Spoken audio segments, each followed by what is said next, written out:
This is an Eye on Annapolis bonus podcast.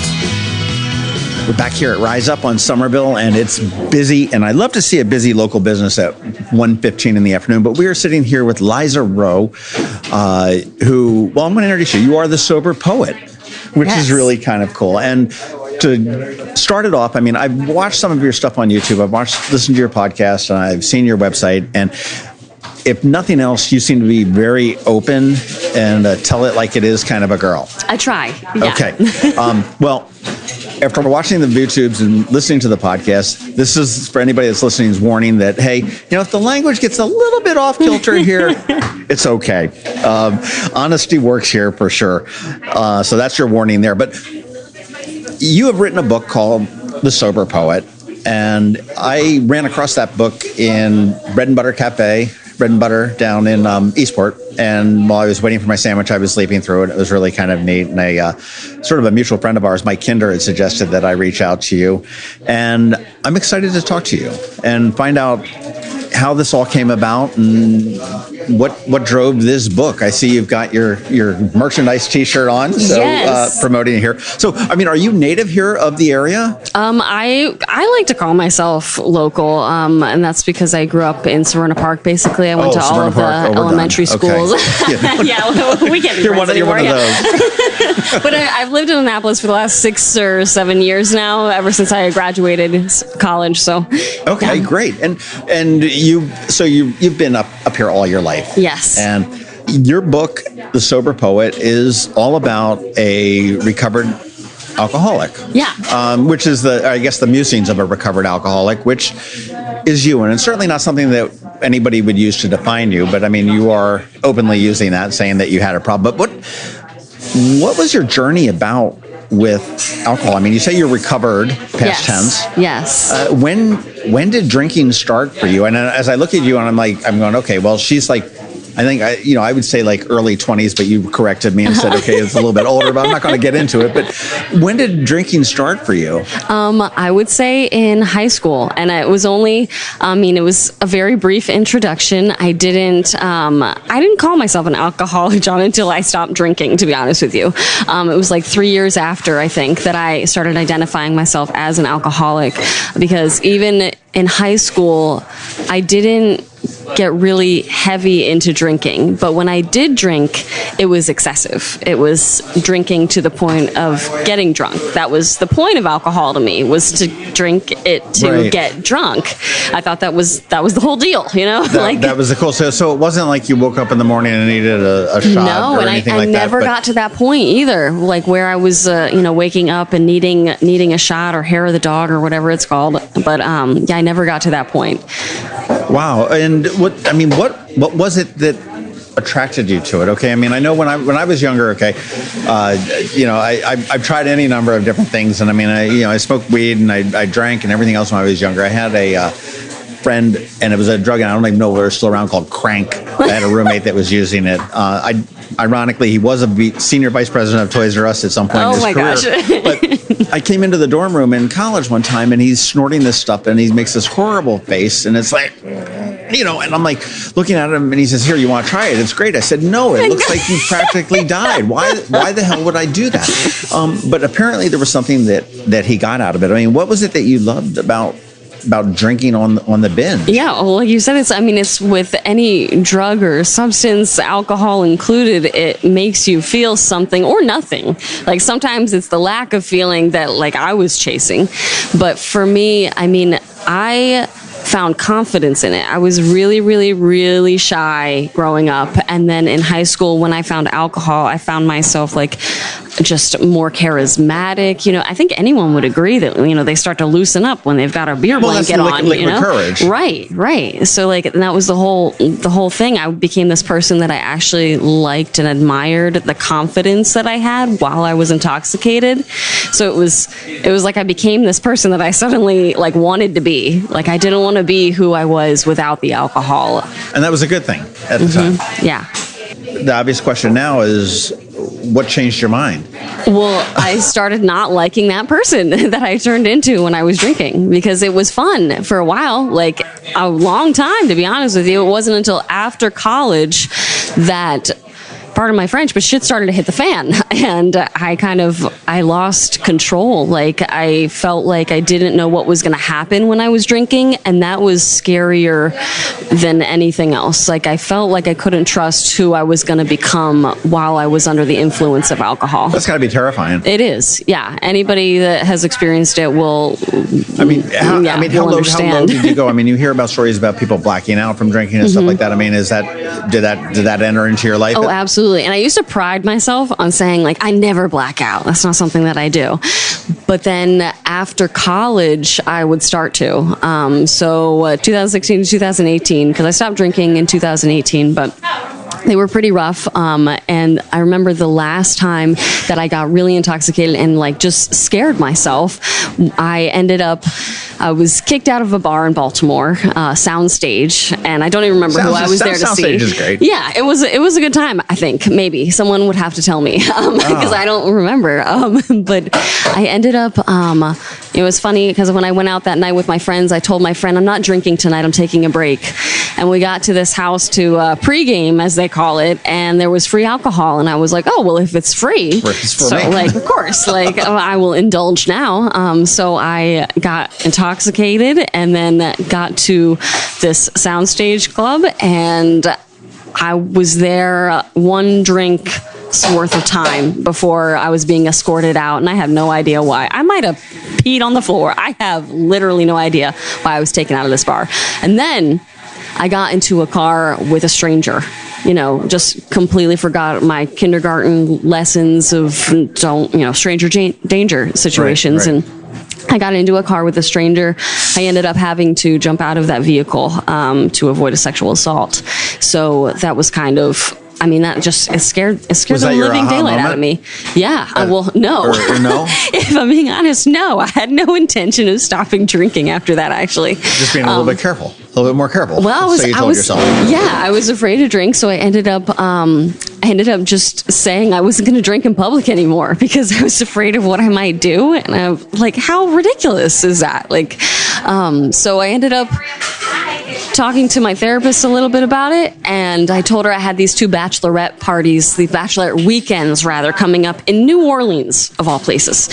And I was like, good thing you picked a dry town. Right. So I was trying to get ready for that mentally, and I told my therapist, I was like, listen, I've already figured it out. I'm just going to have one drink. And she looked at me, and her eyes got bigger than they ever have, and she was like, Liza, you should have no drinks. And in that moment, I was like, oh my God, she's so right. That is, wow. So what a great solution that I should do that. And I just decided that was going to be a thing. Now, I told everybody and their mother that I was going to stop drinking. And then it was like my ego saved me because I did not want to stop. When I stopped, I was miserable. I was so angry with the world that I couldn't drink like a normal person, that I kept getting myself into these dangerous situations, and that I knew that I was going to die or be sexually assaulted again. And I knew that I had to stop. So I started reading a bunch of self-help books because I was like, I don't want to stop. I don't want to feel like this. This isn't why I stopped drinking. I didn't stop drinking to feel this way, So I read a bunch of self-help books. The one that really helped me was this book called This Naked Mind by, oh gosh, I can't remember the author's name, but This Naked Mind, Control Alcohol. That's what the book was called. And Annie something, maybe. But that book kind of changed my thoughts around alcohol and made me not want to drink anymore. So that book helped me a ton because I knew I had to stop. I just didn't know how. I didn't know how not to want it. And that was tricky. Were you alone in your quest to stop? I mean, you said you talked to a therapist, but I mean, your parents, were they, come on, Liza, what the hell are you doing with your life? I mean no. And that's the thing. Nobody knew it was a problem because it was so low on everybody's radar. It was when when sober Liza left the house to go to some friends' houses or to go out for the night or whatnot. They didn't. That was sober Liza leaving. Yeah, I think it was just accepted as oh, she gets drunk sometimes. It wasn't that because that's the thing. I wasn't getting drunk super often. Even at the end, it was 3 weekends out of the month that I would go out for an evening, but it was the way that I was drinking that was an issue because it was there that I was kind of losing myself and losing control of everything. Wow. What do you have an aha moment when you got out of that and said, okay, this shit's done? I don't think so. It was slow for me, like the learning that like, oh, I'm going to be okay without alcohol. In fact, I think I'm going to thrive way more than I ever did with alcohol in my life. Like it took time to get to a point where I was, confident that I was going to be okay without a drink.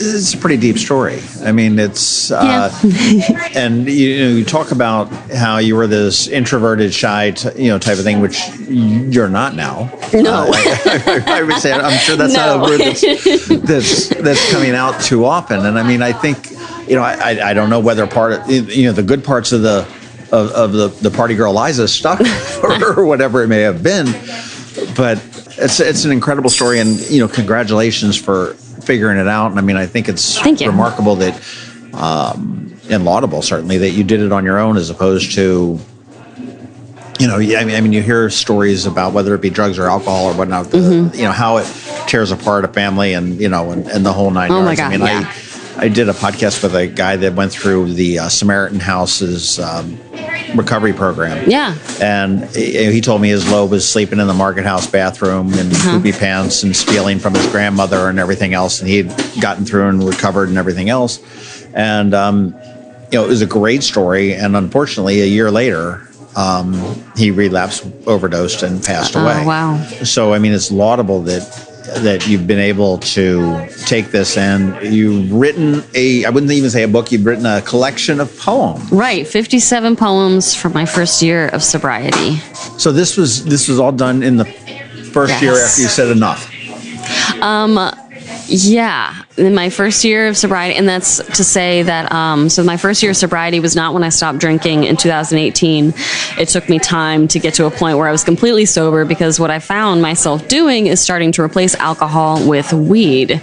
So that kind of, it was very insidious. I didn't really see it as an addiction until 2020, which I feel like a lot of people probably experienced, kind of, things being brought out of the dark and into the light, whether they wanted to see it or not. And that's kind of what happened with weed for me. So on October 3rd of 2020, I stopped smoking weed, and that is my sobriety date. So all of the poems are from then through basically the year of 2021. That's wonderful. Well, was the book your therapy? Or was it, I mean, were you looking to, I'm looking for the New York Times bestseller, or were you looking for, I need to do this, I need to maybe document this in your own creative way? To be honest with you, all of the poems in the book were never meant for public consumption. They were all super personal, super private poems that I had no intention of sharing with anybody. Some of them I shared with my life coach. She was the one who encouraged me to start writing again at the peak of the pandemic, so right around when it started in 2020.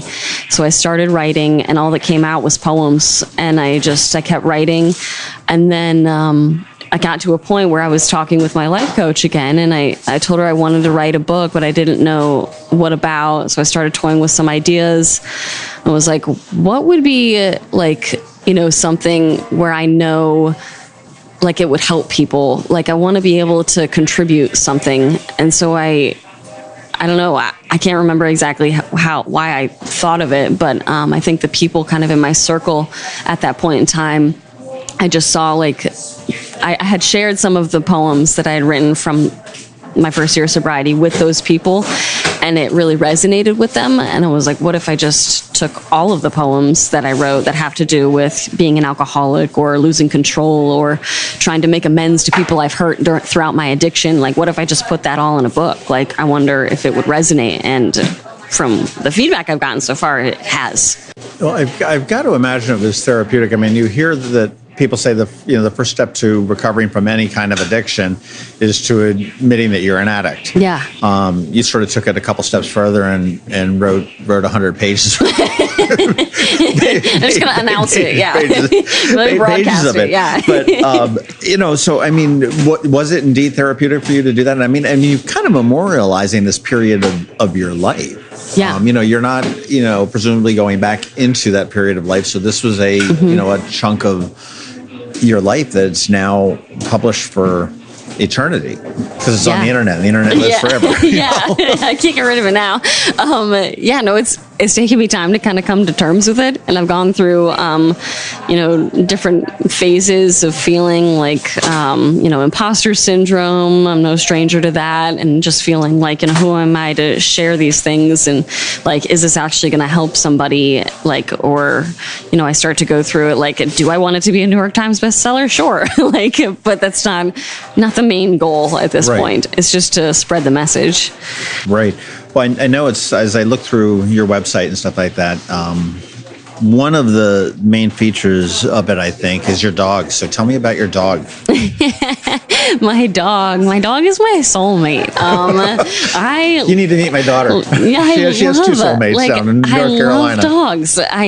Cats are cool too, but I feel like I understand dogs in a different way. I actually have my own pet sitting business, so I do a lot of work with animals in general. I'm about to foster a puppy at my place. I'm really excited about that. But my dog he's been my number one fan. No, he's awesome. Like, I've had him since I was, still in active addiction, and the great thing about animals is that they offer unconditional love. So he's never judged me for being drunk. He's a good dog. Yeah. Good. Well, what is next for Liza Roe? You are a poet. You are a published poet. Yes. At this point, you are a sober published poet at this point.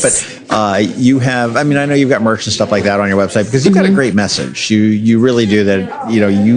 You control the addiction. It's not the other way around. The addiction's not controlling you. And you've got your podcast that we can lick on Apple Podcast or anywhere. What's the name of the podcast again? The name is Learning to Live. So I talk about all the things that I've learned.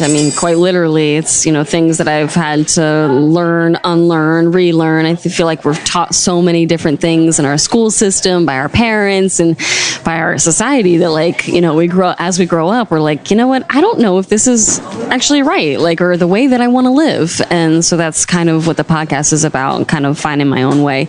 Pretty raw. Yeah. I've listened to several of them, and it's raw, unfiltered, and real, which is great, which is fantastic. Thank you.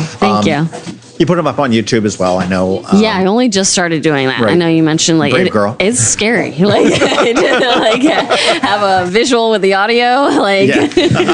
But you can find that podcast and connect with me on Instagram, and buy this cool sweatshirt that I'm wearing that has my favorite affirmations on it, all on my website, which is lizaroe.com. So and that's super R-O-E, easy. Yeah, R-O-E. I know people always want to spell it with a W, but it's R-O-E. You ought to go look and see if Liza Roe with a W is available. Buy it and just redirect it. just in case people mistake it.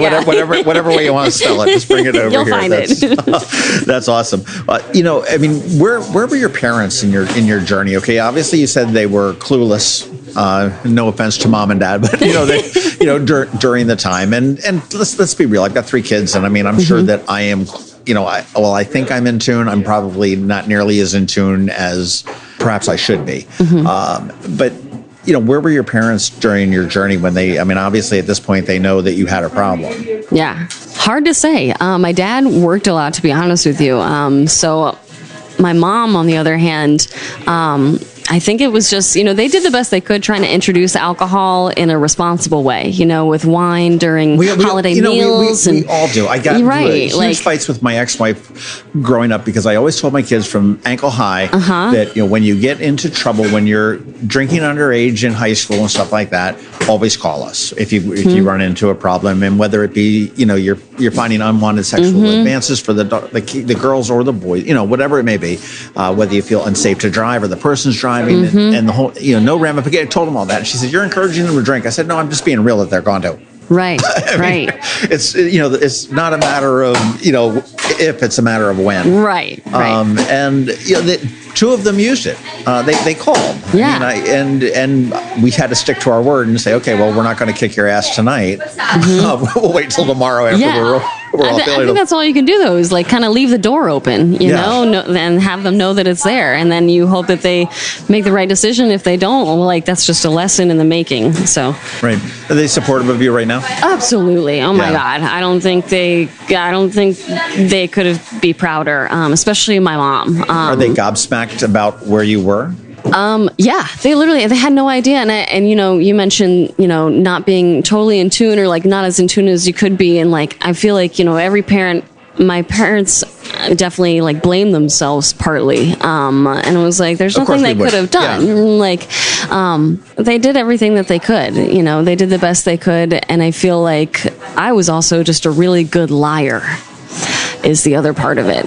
Like, I have been lying since... Kids are like that. Since I was 7, I've you know? my middle kid is the best liar in the world. I was a good liar. Like, it's not very good. Absolutely. I tell you, a question, sort of interesting. My father was an alcoholic before he passed away, and my grandfather was. And actually, they weren't related. They were on opposite sides. So it was my mother's father and my father. And both of them had said to me that you can never use the past tense of an alcoholic. You weren't an alcoholic. Right. You aren't. You always are. And my father, in particular, always cautioned me as I was growing up, and even well into adulthood, be very, very careful, because I mean, they do say that some of the alcoholism does run into, you know, in family lines and everything else, and. You know, I've never felt the need as an adult, we'll say, because I mean, you know, to do the binge drinking and stuff like that. I mean, I can't remember the last time I was, oh my gosh, I'm so drunk. You know, it's been decades that I've gotten to that point. And, you know, very often I'll have a soda water with a lime squirt in it if I need to socially look like I'm drinking or having a good time.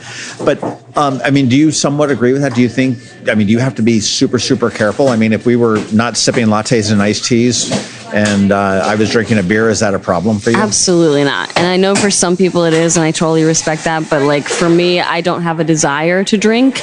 And so like, I've gone to parties, I've gone to bars. Like, I get mocktails now. Some people aren't okay with that either. But like, I like fun drinks, you know? Like, I don't want to drink a soda. I want to drink something that's like not really horrible for me and has aspartame in it, but something with flavor. Like, I want something a little bit special, maybe with an umbrella in it. Like, but as far as being around alcohol goes, I don't have any issues with it at all. I'm proud of you. That's great. It took time to get to that point, though, because I didn't realize that, like, I thought that maybe one day I would be able to drink again, but that is not the case. Like you said, like, once an alcoholic, always an alcoholic, and like, I'm just okay with that. I mean, that could be something old school that's, you know, there. And I mean, there are so many different resources now that you've got to be able to deal with it. I mean, obviously,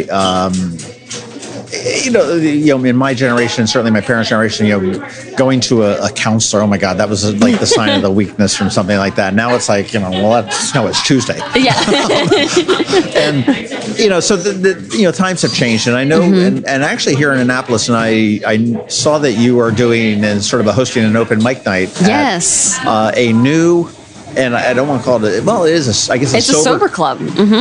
A non-alcoholic club for adults and teens? Or not so much? No, yeah, I would say adults, young adults. Like, I don't see a whole lot of teens in there, but all age ranges. Yeah, people will go there and get dinner. I mean, they've just got bar food, but they've got quite a selection of coffee, and they've got games. There's pool. You can rent darts, things like that. They've got bands and they've got comedy nights. Great lineup for comedy. Now, where is this? Tell me about the club. Where is it and what is it? And then you need to give me the contact information, because I definitely need to talk to who's running the thing. That's a great idea. He's the guy that's running it is great. But as far as the location, it's kind of tucked away, which is nice. It's over by Foundations Fitness Center, which is like I said, it's tucked away. It's across the street from the mall, though.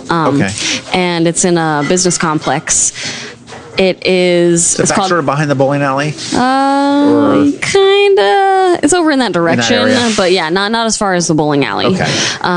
But literally across the street from the mall. Okay. But there's the open mic night, which is the last Friday of every month, and I'm hoping to get more of a turnout with that, but this past Friday was amazing. I mean, we had a huge variety of people. We had some poets, we had some people singing, we had guys on guitar, we had there was a lip syncing drag queen performance. Like, it was amazing. So I'm loving the diversity that's coming through right now. That's awesome. Yeah. That's neat. Okay, I definitely need to get in touch with that. Well, another thing that I'm a firm believer in is that doctors are cool and counselors are cool and, and shrinks and psychologists and, alcohol addiction specialists and everything else, because they've read all the books and they've got those initials after their names. Most of them have never walked the walk, and you have walked the walk. Do you have any advice for somebody that may be struggling with, drugs or alcohol, whether they're young or old? I mean, you've beaten this. You've beaten this devil. And you've lived to tell it. You've written a book about it. And you're evangelizing on it. What can you tell somebody that finds themselves in a position that you were, so many years ago? I would say, what's coming to mind for me is what's on the back of my book, which is just a sentence that you're not alone. People think, I thought when I stopped drinking, I was like, oh my God, I'm going to be the first female sober millennial to ever walk in America. Right. But I'm not. There's so many more young people who are sober, and it's becoming more popular as people see that alcohol is maybe not the best way to cope with life. And just the fact that you're not alone, and I think it's about for me, I was aggressively independent. I told you, I went through it by myself, and that sucked, to be honest with you. It was horrible. I didn't have a good time for the most part, going through that alone. When I stopped smoking weed, I was like, okay, I know that I'm capable of setting this aside, but I don't want to do it by myself this time. Right. So I found a community, and that was the best thing I could have done. So I would encourage people who are struggling with the same issues is to find that community, find somebody that's going to listen to you and not judge and help, because sometimes we can't help ourselves. Great advice for anybody that's struggling with anything, and whether that be with sexuality or gender or drugs or alcohol, to find the community. And we are such a diverse crowd, this planet Earth that we live on. Oh yeah. Then there's so much more that connects us than divides us. But you aren't, no matter how bizarre you are, you think you are. Yeah. You're not alone. We all think we're unique. No. We're all a little bit weird. And that's the thing. We're all the same, but we're all also a little different. Right. Sure. Well, what's the future for Liza Roe? Are you you looking to be a Maya Angelou and heading to the New York Times bestseller list? That'd be cool. Yeah. No, I'd love to do. It was on my bucket list to do an interview with Ellen and Oprah. Ellen's no longer on the table since she shut down her show. Ellen's history. So that's okay. I'm still holding out for Oprah. But Meghan Markle got it. So hey, there's time. Yeah. So that would be cool. I would like to be a New York Times bestseller, yes, but I am also going to keep writing. I write almost every day, and what's going to end up happening is I'm going to make at least 2 books that are part of this series, the Sober Poet. But I'm not sure what the next 2 are going to be about. If it's going to be the Love Poet or the Drunk Poet. I'm not really sure. I've got to think that just the fact that you've been sober for 3 years now. Well, I've been sober for just over 1, but I stopped drinking in 2018. Okay. So, the journey doesn't end. Oh, absolutely not. It never does. When you put that thing in, and that's what I'm thinking, that this is a journey that, you may find when you're 50 that, it's something that's a little bit more difficult to deal with in certain situations. I know, my uncle, another one on my mother's side was an alcoholic. I had no idea, totally functioning. He was the CEO of a Fortune something, 20 company. He had to leave my wedding to go to an AA meeting because he couldn't deal with it. He also flipped his car in his driveway of his farm, his own driveway. He ended up flipping it because he was taking a nip out of the bottles of booze that he kept in the glove box. Yeah. So there's the journey continues, and it really does. Is this your career now at this point? I know you said that you do some dog walking and stuff like that. I do pet sitting and dog walking. That is dogs are much nicer than people, it seems, a lot of times. They are, yeah, for the most part. But I'm getting to be more tolerable of people these days, so that's good. But I would love to make it a full-time career. I'm not exactly sure how yet. On my website, LizaRoe.com, there's a link to contact me via email, because I'd actually really, really like to help somebody else do what I did, in the sense of writing a book of poetry. I self-published that book, and it took me 5, maybe 6 months total, but I know now that I could do it in 1 month if there was somebody out there that wanted assistance, because it is like an overwhelming task when you start to look at all of these different angles and all the things that go into it. Like, it is overwhelming, and I want to be able to help somebody do that. It was funny when I was looking on your website, I noticed, the hire a poet. I think it was the term that you used down on the bottom. And I was like, my first thought was, okay, that's weird. And then my second thought was like, wait a minute. No, it's not. That's like pretty cool. Okay. You think about a cocktail party, a highfalutin cocktail party where they might, let's get some of the cellist and the harpist from the symphony, and they'll pluck their strings for us. And I'm thinking, how cool when you had an event to have a poet perform or read or recite or whatever the proper term is, and that is really very cool, and I can see that happening. Minneapolis is really evolving as a very arts focused community. I can totally see that happen. I hope it happens. That's another thing I want to do. And I mean, I love your image of, highfalutin classy parties and stuff, which I'm totally down for. But I also love to visit like schools or talk to people. Like, where it started for me was in high school. So I would love to connect with like the youth of the community. I feel like it helps that like I still mostly act like a child, so I think I would be able to connect with kids pretty well. But I just want to, I don't know, I feel called to kind of share my experience with anybody who will listen at this point. That's fantastic. And speaking of people that were listening, you want to go to LizaRoe.com, LizaRoe.com. Check out The Sober Poet, which is the book, but check out everything in Liza's story. It's amazing. It's empowering. It's encouraging. It's all sorts of great adjectives as to what this story is. And having just met you and learned your story firsthand and everything else, I can't say I have to say that I am so proud and so happy for you that you've been able to do this. I think this is amazing that as a young woman to be able to sit there and realize, okay, man, this is not where I want to be, and I need to change it. So that's absolutely incredible, and you should be, hold that very, very high in your esteem and very proud. But thank you so much for your time today. LizaRoe.com is where you want to go and get the book. Check it out. Like I said, I read it in Bread and Butter Kitchen, so I don't know whether it's still there. Hopefully nobody stole it. But while you're waiting for a sandwich or something like that, look through, read a couple poems. They're very short. They're not very long. It's not Ulysses or anything. And check it out, definitely. Liza, thank you so much for your time. Thank you, John. Thank you. This has been a bonus podcast from Eye on Annapolis. Please visit us at eyeonannapolis.net. Follow us on Facebook at All Annapolis and on Twitter at Eye on Annapolis. And if you haven't subscribed to the Daily News Brief podcast, go for it. And all of your local news will be delivered to your phone, tablet, or smart device by 6 a.m. every Monday through Friday.